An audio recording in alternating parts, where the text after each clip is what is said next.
Thank you so much for joining, everybody. As I mentioned, there's a playbook in the chat of the slides I'm going to show you today. I'm going to run this very much as I get you to do some workshop. The goal here is you won't finish your entire annual plan by the time we're finished, but I'll give you the worksheets to be able to complete your annual planning and give you enough of a start that you'll be able to complete it in your own time. Also, I'm very happy to jump on a call with each of you individually after this to take you through any questions you've got, highlight any areas that you're unsure of. I'm going to run a separate workshop in mid-January about quarterly planning as well.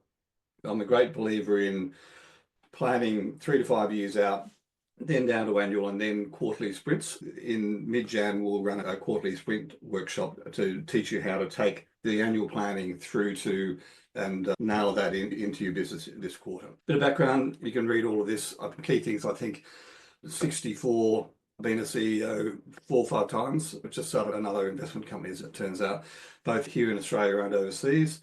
Largest company was about 1,100 staff. I ran the investment portfolio, international investment portfolio for the Son of the Rule of Abu Dhabi. And smallest is probably this business here, where I've got myself and about 9 VAs who work with me. What I do, I have this company and an investment company. I run a YouTube channel, and in there are 116 interviews with CEOs like you, founders like you, talking about what they've learned on the journey. I'm going to open up the 4th season of that in January, so I'll email you about that if you'd like to be interviewed. It's a great way of promoting yourself. I help founders and CEOs scale from 7 to 8 figures. That's where my expertise is. I understand that not everybody wants to work with a coach or necessarily is ready to. So I do a lot of content like this workshop to help you learn.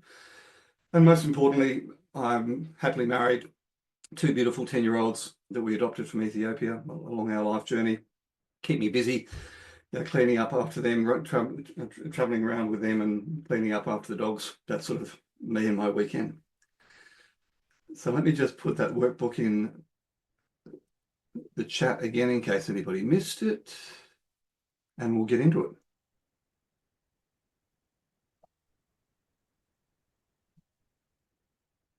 Okay, big things for today. Please be present. We want to focus that we're working on your business today and on you, so we don't want to be distracted by small things. Be open, be ready, be generous, and be social. I find that in these sessions, quite often, the biggest value comes from learning from each of you to each of you. Please, if you've got any questions, any comments, please jump in. So what I'd like to do firstly is start by focusing on the last year. And there are 2 slides here. And I'm not expecting you to do this in absolute detail, but perhaps some dot points. Gratitude and pride, growth, the incompletes from this year, what aspirations for next year, how do you want your numbers to be different? How do you want your marketing to be different? How do you want your impact to be different? One of the decisions I've made in the last quarter is I want my impact to be greater. So I'm going to run 1 workshop every quarter that's relevant to founders and CEOs. This is the second. The last one was on a CEO dashboard, which I'm going to run again in February. How do you want your lifestyle to be different? What do you want to do more of? What do you want to do less of? So can you just take, let's say, 5 minutes and jot some notes down? If you have, just do it on a pad of paper based on the questions, and let's reflect on the last year.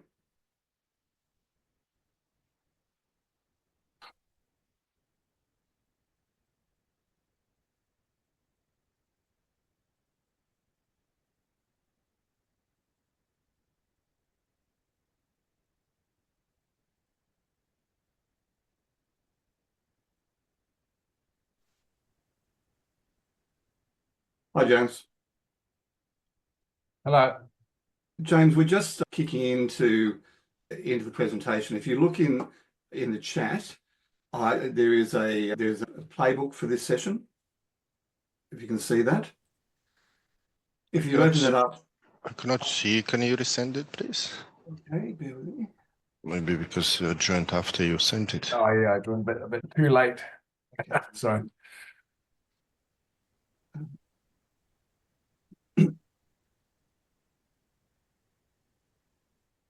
Okay, you got that there? Yeah, got it. Yeah. And we're just spending 5 minutes working on reflecting on the past year. There's 2 pages in the workbook. Just jot some notes down. Wins, losses, Yep. what we got achieved, what we didn't get achieved, Sure. what your aspirations are.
Think about yourself in business, your aspirations, and also your personal life. We'll touch on that on the personal in just a moment.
Okay.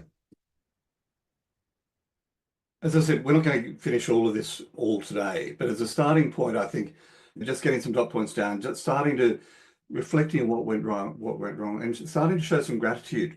One of the key things we quite often forget is that letting people know how important they've been in our lives, whether they be staff or whether they're family, etc. And Mike, thanks very much for your introduction in the chat. Appreciate it. Next step. I'm going to get you to focus a little bit personally. Okay. This is a tool that I've stolen. I work a lot on, guys, Yuri knows this term, but I work a lot on the theory of R&D, rip off and duplicate, but always give accreditation for where I got it from. And so I ripped off and duplicated this, and of course I forgot the name of the fellow. I'll remember it in a moment. But what I want you to do, just if you, I know you haven't had a chance to print this off, but just draw a circle on a piece of paper. And these are the life areas. So the life areas that I think are important to me are things like health and well-being. These are in the blue on the outside. Friends and community, learning and growth, wealth, financial, hobbies and interests, family and partner, spiritual purpose, and work and career. Now, one of the things here is we hear a lot about work-life balance. Now, for a founder and CEO, I'd have to say to you that I don't think there's such a thing, particularly if you're an entrepreneur and it's your business. How many of us own our own business, and how many of us think about it most of the day, 7 days a week? So I don't believe there's such a thing as work-life balance there, as in 50-50. But one of the things as entrepreneurs we forget to do often is actually carve out time for us individually. It's because we need to renew as well. There's a concept that comes from Dan Sullivan, who was my coach for a number of years. And he talks about 3 different types of time. One is focus time. Focus time is when, for instance, this is focus time for me. It's when I'm having conversations with my clients or having conversations with you, when I'm teaching, when I'm coaching, when I'm consulting, when I'm mentoring. To me, that is my focus time. There's preparation time. That's the time you spend, or I spend, getting ready for focus time. For instance, this was one of my VAs in the Philippines last night was still doing this presentation at 1 o'clock this morning. I could have done without that, but that was preparation. And then there's free time. And the free time is where I aim to get my clients totally away from the business, totally doing nothing, preferably not even thinking about the business. It's really interesting. I find that I have my best ideas either when I'm in the shower or when I'm walking by the water or when I'm sailing. They're the 3 times when something out of nowhere, something pops up. And I'm sure you have the same. But you need, as entrepreneurs, to carve out time for yourselves, whether it's to play golf, God help you if you do that, whether it's in my case sailing, if and when I can, etc. So what I'd like you to do is draw a circle, put it into 8 quadrants, and I want you to fill in how fulfilled you are in each of those. Okay. Health and well-being, I know it's not my strength. I have a personal trainer 3 times a week, which actually keeps me going. I'm not that good really at that. So I would, under health and well-being, I would fill in probably the first 3 circles from the center. Under wealth financial, I've got all 5 I would fill in. So just quickly go through and just fill in where you think you're up to.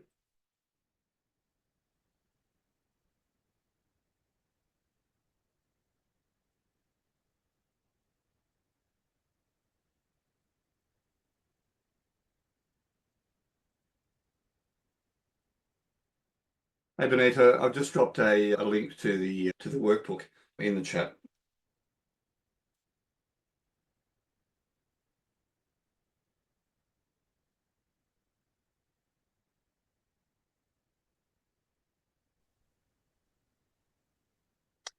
Hi, sorry, I was late, Jonathan, and I don't have the workbook either, and the chat's only having since I logged in. Okay. Apologies. Thanks. Literally just dropped it in there now. It should be appearing anytime. Thank you.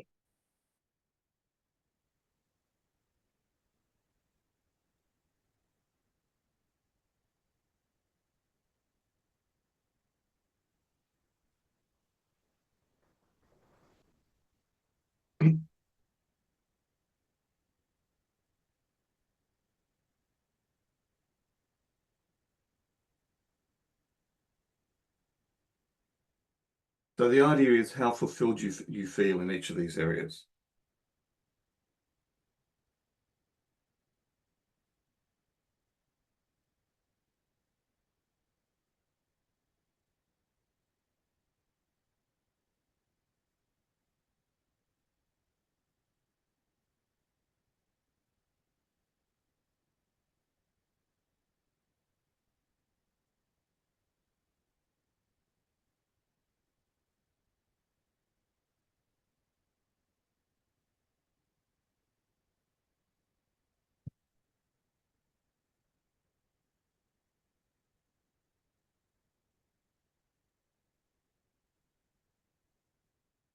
Okay, and then now I want you to we'll go to the next page. And what I'd like you to do is brainstorm. So my life in December 2025, what changes, 2 or 3 dot points in each category, what changes would you make to make your life more fulfilled in these areas?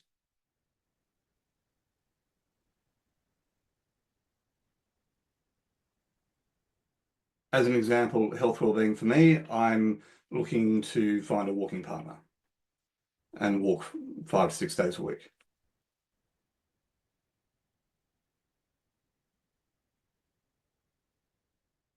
Learning and growth, I'm taking on a new coach. I always have a coach of my own. I'm taking on a new coach starting January.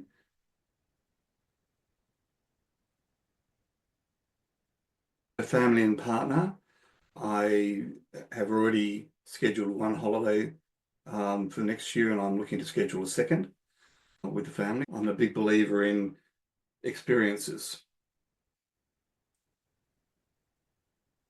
So booked one, another one is being booked.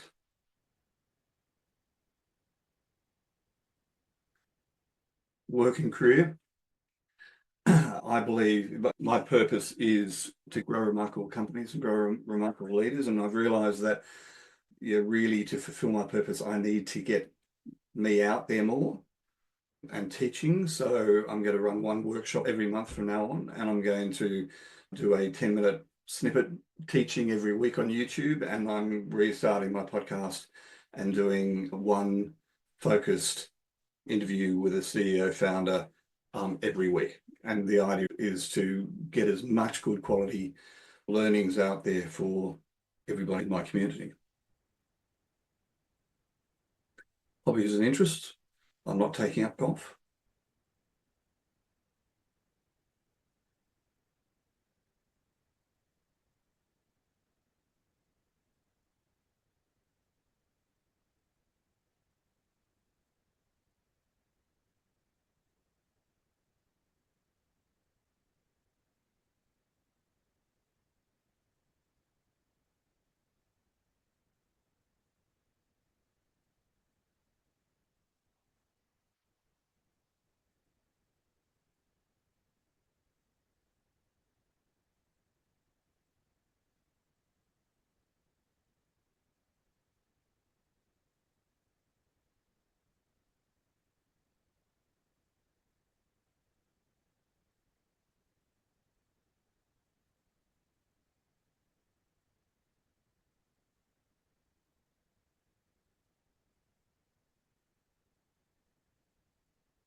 The thing I'm going to do next year to work out how to play music. So rather than the deathly silence we're going here, next time around I'll play some background music.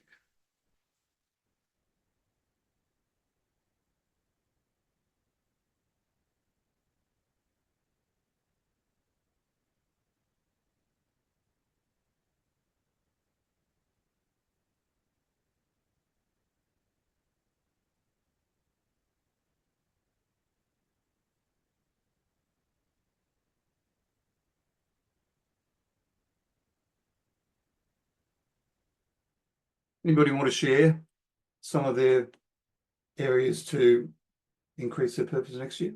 Just come off mute and give us some ideas, please. Yeah, Mike. Yeah, I guess across almost all of them, I have a pretty good idea of what they are. Just the consistency of progress. I've made a lot of progress, particularly in the last year, but the consistency of meditation and reflection, the consistency of accepting and being appreciative for my family, almost across all of them, it's just that consistency of progress instead of running in waves. That's what I'm working on. Yeah, it's a really good point. I'm not good at it all either. And it's interesting when once you get into the year and the busyness starts. I've got a couple of tools I use for that. One is, have you heard of the Seinfeld method? No. Yeah, so Jerry Seinfeld, his theory is that if he doesn't practice every day writing jokes, he can't be on the top of his game. So he literally has a calendar every day, and he crosses off every day he meditates, as an example, and tick or cross. So you immediately see you start building momentum by actually tracking. There's another method by a guy called Marshall Goldsmith. Marshall Goldsmith is a phenomenal coach. He's written a couple of great books. One of them is What Got You Here Won't Get You There. And another one is Triggers. And Triggers I would highly recommend you read. Let me just bear with me. Sorry, bear with me. This is it here. I'm giving this book to all of my clients this year. In here, in Triggers, he talks about daily questions, and which he answers in a spreadsheet every day.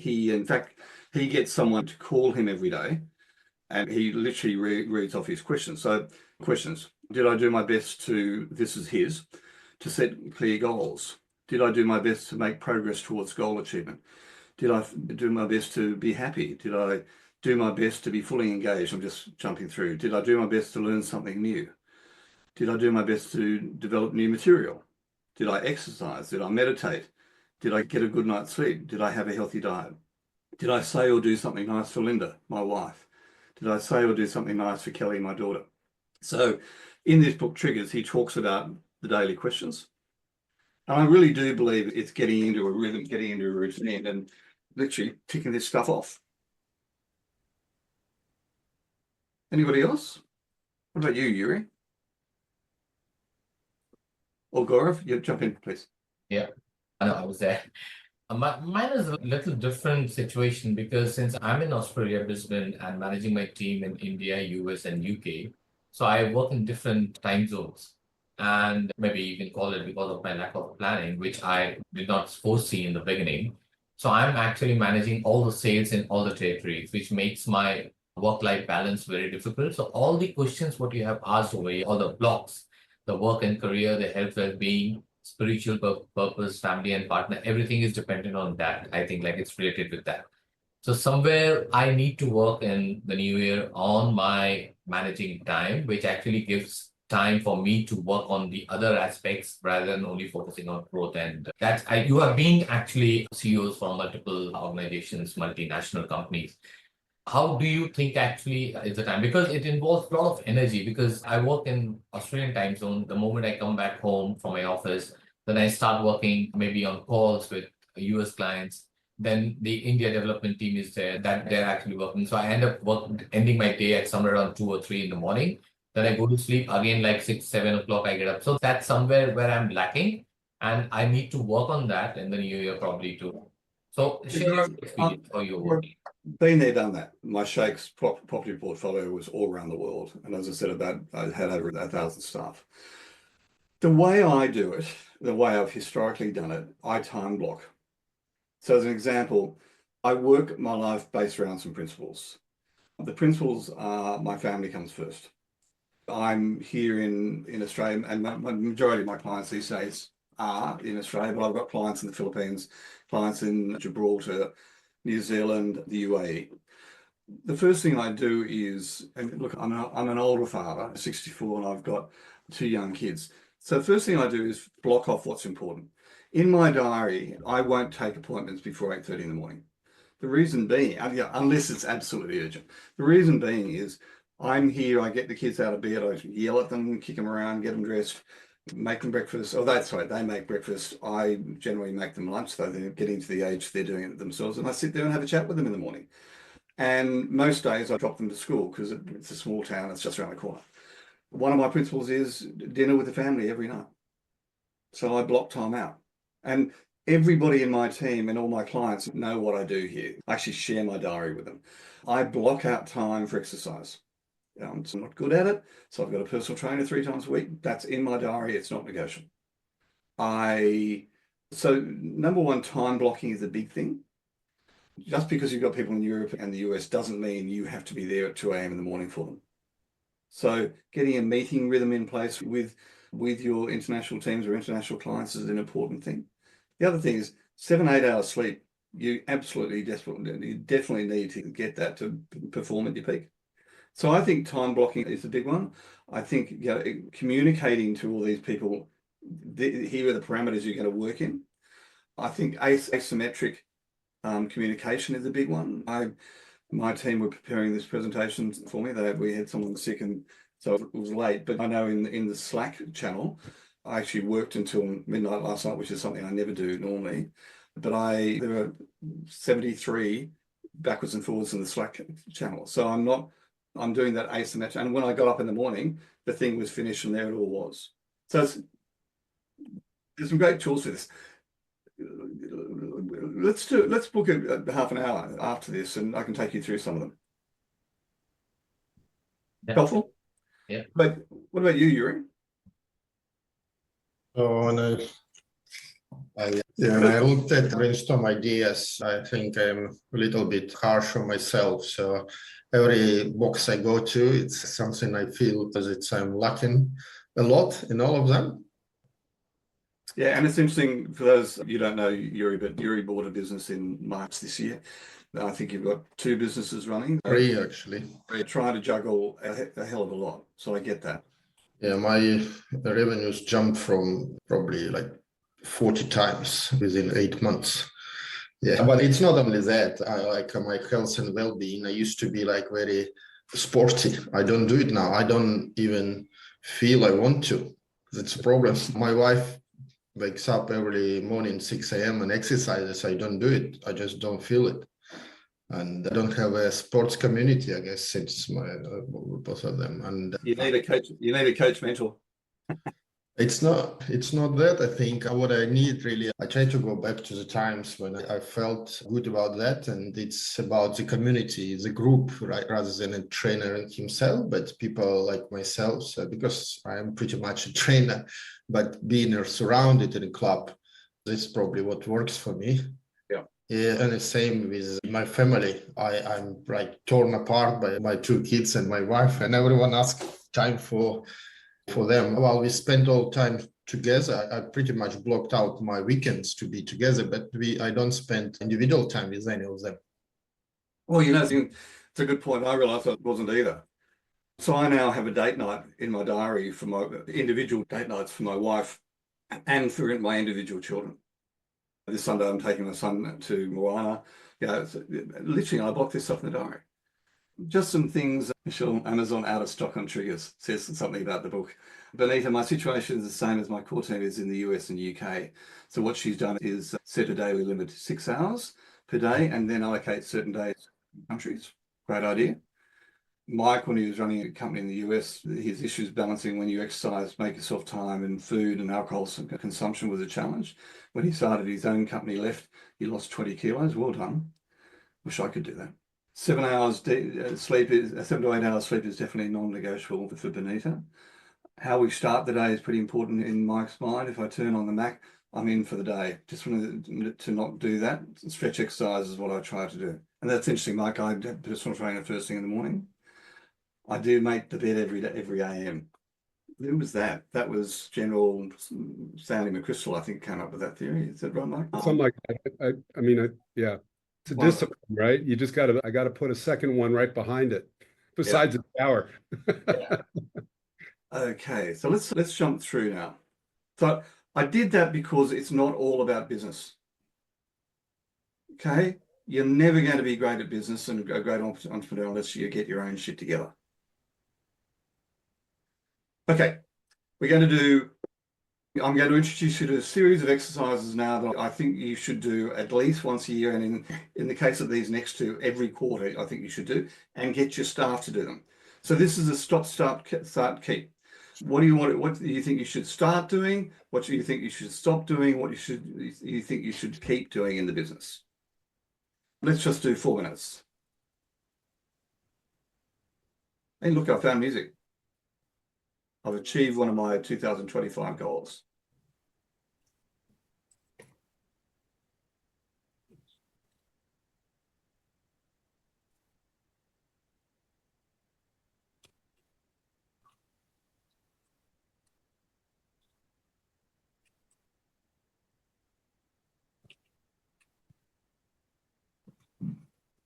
Quite often, it's the junior storeman in the warehouse that comes up with the best idea.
Hey, any interesting ones you've come up with you'd like to share?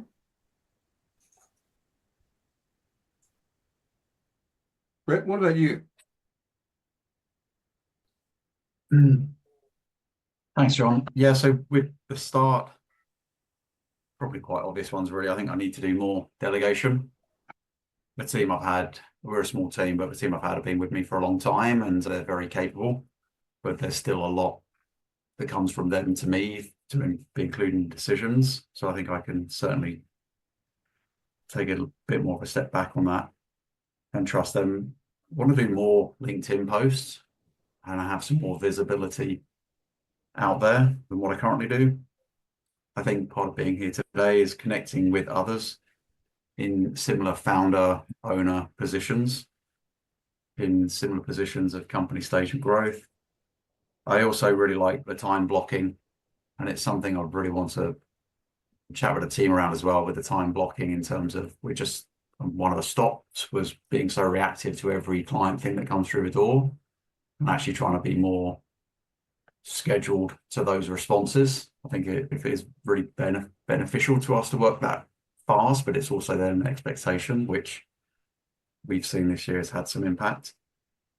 Again, stop being more involved, stop being so involved in most things in the business, and keep the staff, and motivating the staff is a key thing. We've got some really great key client relationships and not wanting to let those slide.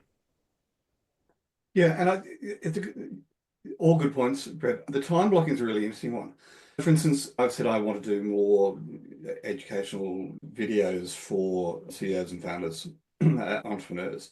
So one of the things I've decided, even though I've got, I mean, if you could see my setup here, I've got microphones and bloody prompters and all sorts of crap. I've actually booked a videographer for half a day every month, all through next year. And we're going to record a month's content minimum every time we get together. So that forces me to actually prepare all the scripts, prepare all the materials, etc. in advance, which becomes another time block. And then we record, and then he can go away and do all the production, the post-production. And then my VA is just going to schedule these things to go once a week or whatever rhythm. Johnny, what about you? I love your company name, mate. Celebrity Inc. Oh, cheers, mate. Thanks. Yeah, just more creativity around TikTok influencers and things like that at a studio level. Really getting with the trends rather than being a bit old-fashioned. But yeah, and then also delegation as well. Getting the right people on the right seats on the bus to help with that expansion. Excellent. What about you, James? I had to start, was a bit more learning, more reading, self-development, and also lead a standard work and more lean. I've got a consultant I'm working with at the moment, and he keeps talking to me about lead a standard work and structuring my day and stop, start, keep. And I've been struggling to really get that articulated on a piece of paper. Yep. And I had also more delegation and mentoring of staff, better organization of passwords and documents, and stop was, I guess, reduce social media, stop receiving so many emails, hit the unsubscribe button on a lot of stuff I get currently, and to keep exercise, eating organic healthy food, and to keep spending time with immediate and extended family and friends. Great. Yeah. Steve Jobs had a great theory on strategy. And one of the key theories was strategy is about choosing what not to do. If you think about that, probably the most powerful decision you can make in your business and your life anywhere is deciding what not to do. Yeah, great. Okay, I'm not going to get us to go through this, but this is some homework. What's your SWOT? What's your strengths, weaknesses, opportunities, threats? Yeah. So as an example, a key threat and opportunity for me is AI. When I'm coaching my clients now, I have ChatGPT running most of the time. It's a private version of ChatGPT. I work with my clients to set their priorities, set the objectives, set the KPIs, define their OKRs using AI. With a client team 2 months ago, we literally turned a microphone on and I interviewed the CEO about a series of questions to develop his 3-year leader's intent. But I had his leadership team around the table and they were throwing their ideas in and having discussions, etc.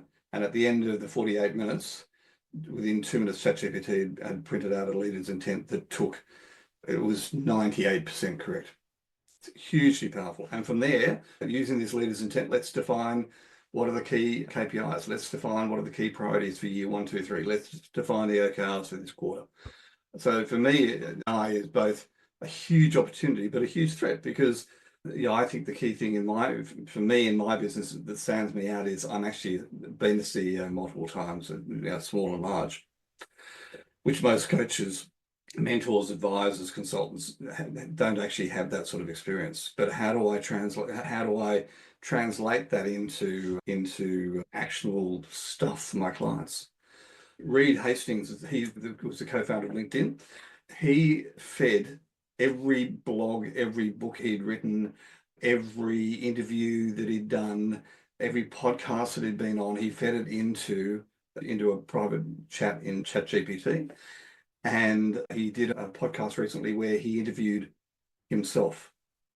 And the language model, there's two images of Reed Hastings next to each other. Reed Hastings is asking a question and his AI version is actually answering. It was just extraordinary.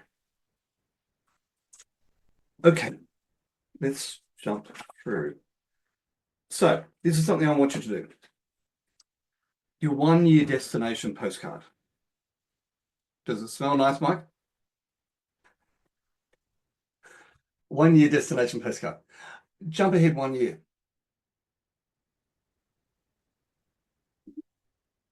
Think about you've had a great year. Write a postcard to yourself. So it's December 31, 2025, and I had a great year. Write a paragraph or two. And then the top 3 things that happened. Another way of putting this could be, imagine yourself 1 year from now, what has to have happened for the year to be a great year, both for you business-wise and personally? We'll take 5 minutes.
Okay. Anybody want to share?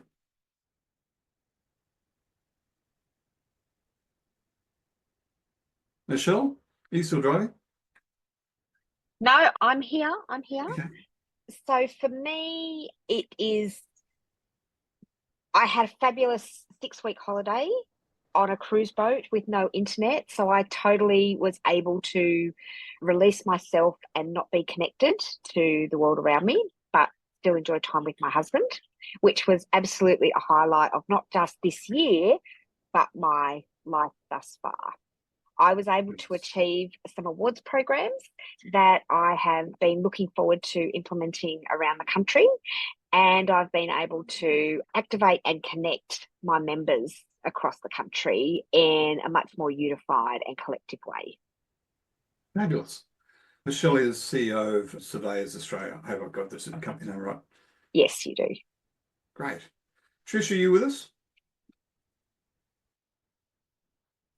Yes, sorry, I was on mute. I took it a bit differently. I took it as thinking of the end of 2025 and what might happen rather than what did happen. No, I Because think that's what Michelle just said. So she was saying end of 2025, she's taken a 6-week cruise. Yeah. Okay. So I think the main thing that I would see as success is that I feel connected to the family, community, and co-workers, and that I feel empowered to understand and navigate the market forces, because there's a lot of crazy stuff happening out there at the moment, and we've been vulnerable to the downturns that have in fact impacted our partners. So understanding and navigating all of that, I think will be success. Trish, remind me, what's your business? We license Bluetooth and Wi-Fi software to manufacturers of electronic products. So I think to most people that doesn't really gel, but if you think of HP printers, our software runs in HP printers. If you think of aircon units, our software runs in the Carrier wall control unit for air conditioners. That's the sort of thing that we do. It's mainly international, not much manufacturing in Australia for quite some time. Okay, super.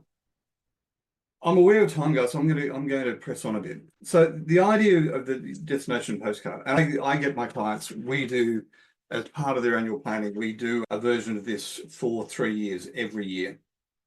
So we do a 3 years from now, what has to have happened in your business and personal life for it to be hugely successful. So it's part of the visioning we do. But I find this helpful for the annual as well. The key thing is, well, pardon me, the key thing is, how do you make your decisions now? So we've been talking a lot at a high level. Okay, we want to get our life together. We want to spend more time with our partners. We want to, et cetera, et cetera, et cetera. We now know what we hope it to be, what we want the next year to look like at a very high level. So how do you decide what you're going to choose? So this next tool, the winning moves, I have a full playbook on this. This is a two-page thing. This comes directly from, developed by a fellow by the name of Patrick Tien, who owns a company called Rhythm Systems out of Charlotte, North Carolina. And I am a certified coach under the Rhythm Systems brand, so that's why I can share this with you. The idea here is, and once again, we're going to do it quick and fast, is to list down every possible project that you could do this year. Okay, list everything, and it's a brain dump. Doesn't matter what it is, just list them down. And then what we're going to do, so why don't we just start with that? 3 minutes, brain dump on a list, every single project you think you could do in business this year.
Yeah, some questions you might ask yourself.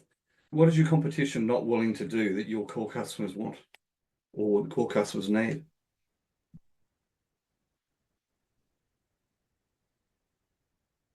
What do your customers hate but continue to put up with? Do I have a diamond in my backyard, an asset that can be used? What assets might be transformed into a winning move?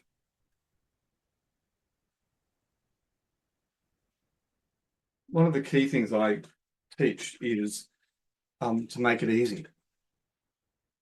Yeah, I think a key strategic advantage is if you can make it easy for your customers to do business with you, your staff to do business with you, and your suppliers to do business with you.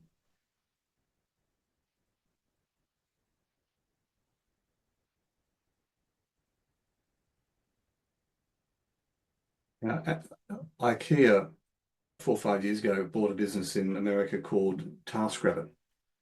And the idea there was that it turned out that 90+% of people buying IKEA were baby boomers downsizing, and they wanted funky furniture, but they didn't want to actually put it together. So they spent $75 million buying TaskRabbit. And TaskRabbit's role was to pick up what they'd bought at IKEA, take it, deliver it to them at home and put it together for them. Pretty significant investment, $75 million, to make it easy for their customers to do business with them.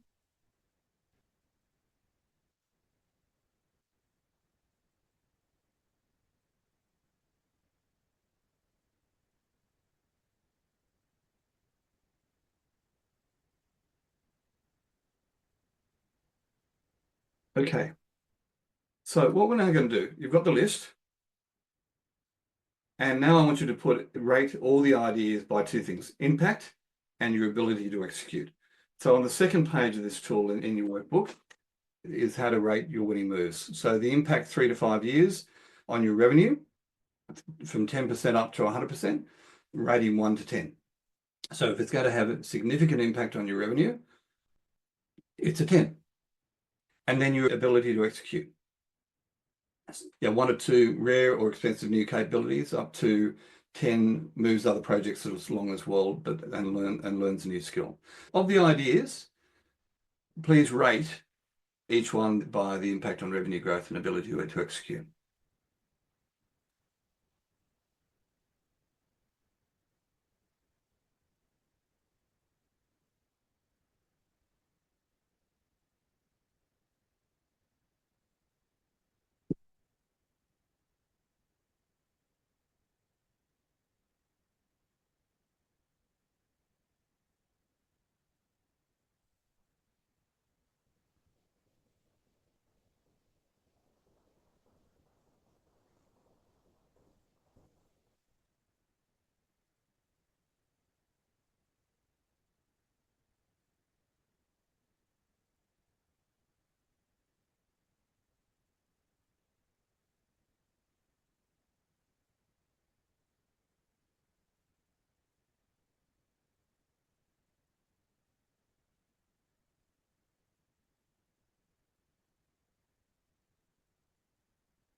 And then the final thing here is to map them onto the matrix that you see on the screen.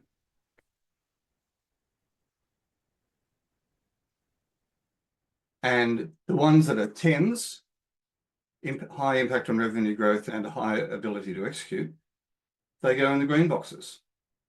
In the green box, sorry.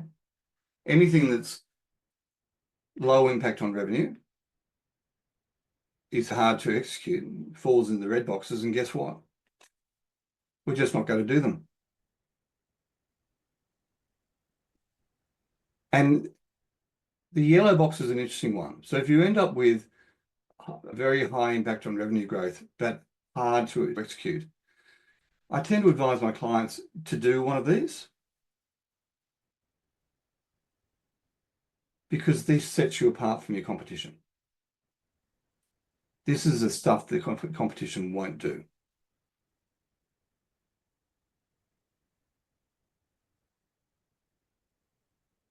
So I can't remember who was talking about posting on LinkedIn. I think that may have been you, Brett. One of the interesting things about that's hard, posting every week or a couple of times a week, whatever it is, on LinkedIn.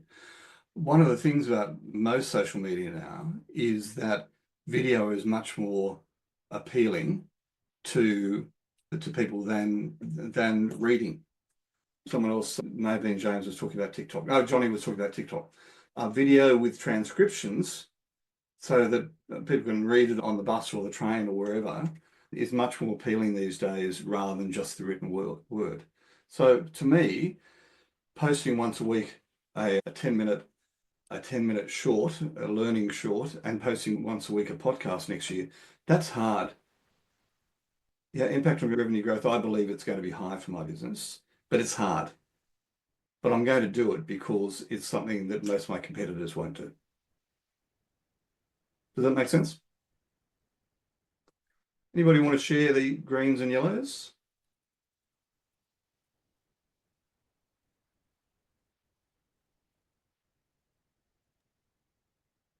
I'll just share it. I think the greens, I had 11 items that I put down. They were mainly either product related or market entry or expansion. And I really like this exercise because where we've been going was everything in the green, and it actually, our strategy and our plans lines up against that, but this gave clarity. So basically I had user experience adding value to them because that actually opens up new markets, configuration of our self-serve product to be more flexible, which supports us moving into new markets, particularly the US, and then supporting staffing to accelerate when we get the metrics. The one comment I'll make, and I put it in the chat, is I've had a bugger of a time getting marketing right. Damn, it's hard. It's so freaking hard. It makes me feel stupid, folks. I've tried it 3 times, 3 different ways, and I'm not pegging it. So like when you talked about LinkedIn and stuff, I've done the videos and yeah, I'm pretty good at that, but just seeing the return from even LinkedIn or website or campaigns outbound or paid advertising, it just feels like such a, I don't know. We're not a big company. We're right around the 1 mil mark. So Mike, remind me what your company is again?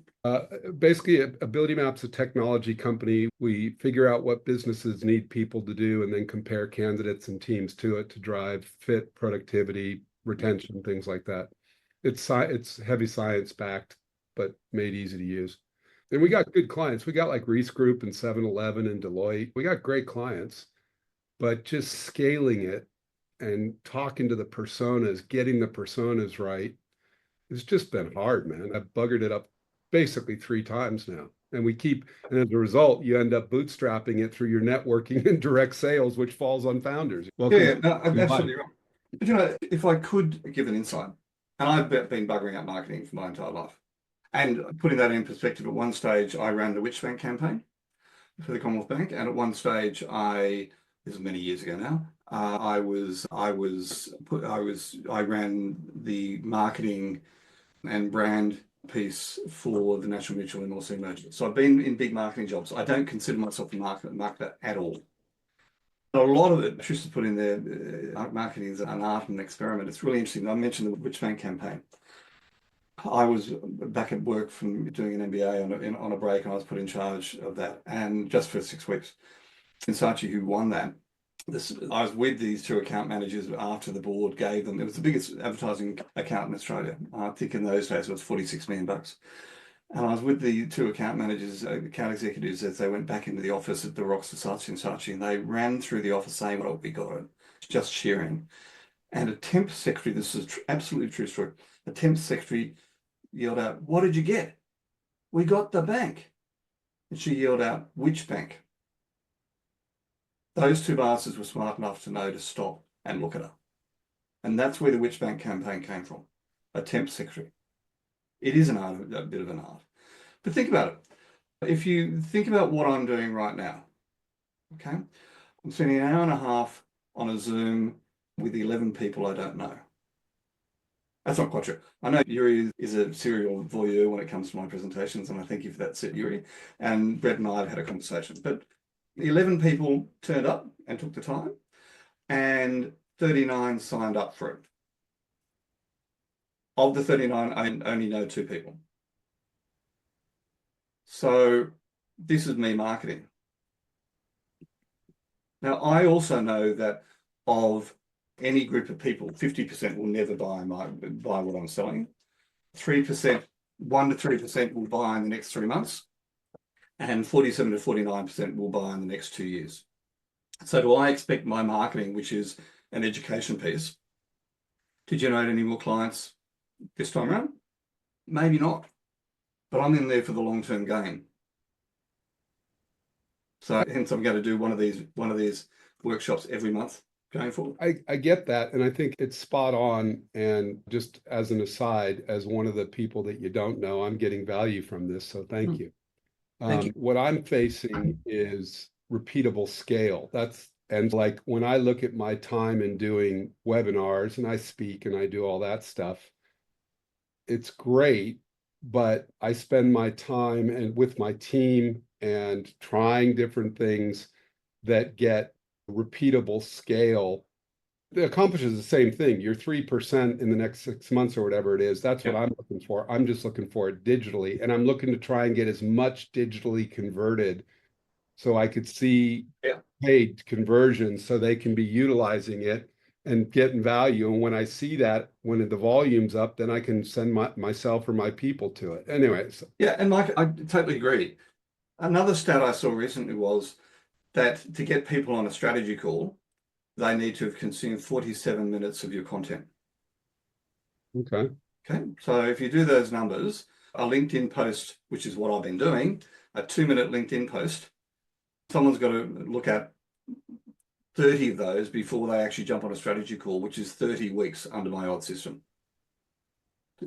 By getting them to consume more, by getting people to consume them, sorry, excuse them, but getting people to consume more quicker, and that's where video really works. People can find you. Just prior to this, I spent an hour deep diving into how the hell to use OBS Studio so I could work out actually how to get a bigger picture of me up here. But consuming the content, the way of buying, and I'm going to experiment after this. I've hired a part-timer who's into an app called Descript, and they're going to edit this thing, take all the ums and ahs out and all that sort of thing, transcribe it, and then they're going to, Descript will pull out snippets. Learning snippets. Yeah, I get where you're pointing. And I've just gone off on a tangent. I've just realized we've only got 10 minutes to go. So I'm going to jump back in here if I can. So this is a great way of working out what not to do and where to focus. And it's a great way of teaching your team because your team gets passionate. And to teach them why you're not going to go through with what they've proposed, this is a fabulous tool that the whole team can work together with. Okay. So you've now worked out what your priorities are. The next thing is to work out is actually get it down on paper. This is a 2-part tool. The reason is it's done in landscape rather than portrait. And I can send you all these tools, by the way. Drop me a reminder by email, guys, and I'll send you the actual tool itself that you can fill in. So success metrics, whatever they are, revenue, profit margin, operating cash in the bank, how many widgets, how many things we need to sell, What's the number one priority thing that must be accomplished this year? Written as a SMART goal with the 5 key initiatives. So what's the number one thing with the 5 key initiatives? The key column here is one on the right. Who is responsible? You need to allocate a who. And it can't just be you. Okay. And then the second page is, here's priority 2, 3, 4, and 5. I recommend that you have no more than 5 priorities anywhere in the business. So for the business itself for the year, no more than 5. For the quarter, no more than 5. For you, no more than 5. For your people, your marketing manager, no more than 5. For your sales manager, no more than 5. Okay? Anything more than 5, it's just not going to happen. So once again, Steve Jobs' strategy, a key part of strategy is saying no. Then once you've done that, you've got the annual priorities, the 5. The next step is, how do you build them? When do you do them?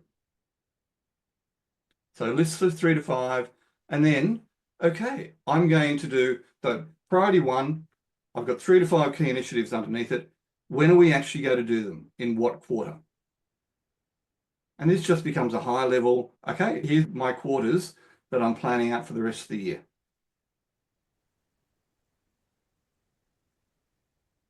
Hey, James, I just saw you pointing there about 25% turn up rate. You know what I call this webinar? Wow. It's a workshop. It's a workshop that doesn't matter. Yeah. Because the reality is, and if you think about the marketing piece, the reality is 50 odd people have signed up, and there were 50 people who weren't in my database before, and the 50 people subject to unsubscribing will get my content for the next couple of years. And if you think about 47% might buy the next 2 years. So if no one turned up, it didn't matter. It doesn't really matter. It's much more fun when I've got people here. Yeah. Okay, so you're going to take the priorities and the initiatives, map them out on what quarter you're going to actually execute on them. No more than 3 to 5 key things every quarter. Then you need to build a CEO dashboard, because this is how you track them. Now, I did a training on this last month. I think you were at that, weren't you, Yuri? I think. Can't remember. I did a training on this last month, and I'm going to do another one in February. This is absolutely critical. This is how, so from a CEO founder perspective, that status, red, yellow, green, if it's green, it's all okay. Your job as a CEO founder is turn the reds into yellows and the yellows into greens. A yellow is we're off track, but we know what to do and we have a plan. A red is we're off track and there's no plan. Having a dashboard that you track weekly is absolutely critical to achieve the goals. And notice once again, under each of the areas, whether it be product, marketing, sales, etc., only 3 things you're tracking. But they're the key things that move the business. The North Star metrics is in the presentation. What that means is picking one thing, maximum 2, that will shift the dial on your business. Airbnb, for instance, the North Star is number of nights booked.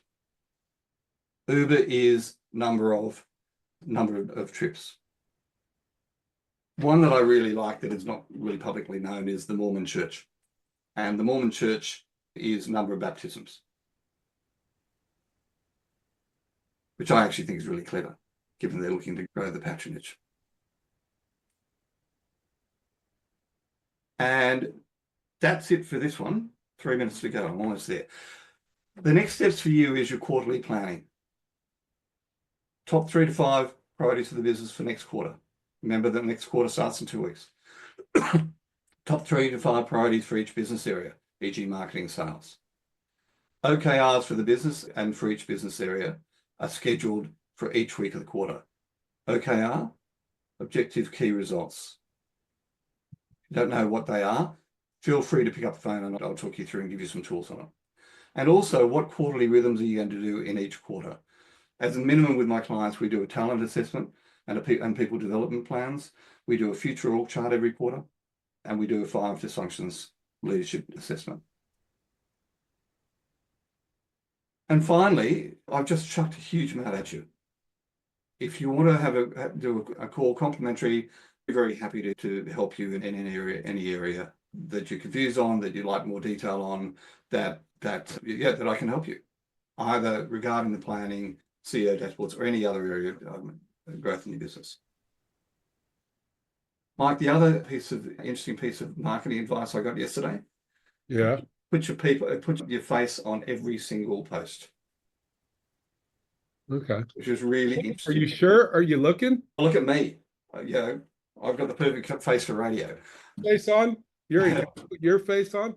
Yeah, so that's one of the reasons I put the 2 photos at the start and the end of it, because this is about, you'll pick this up at some stage and, oh, I remember that lunatic.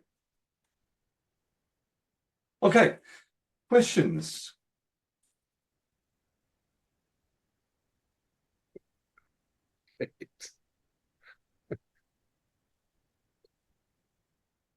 Any questions? Anything outstanding there that I can just help you with?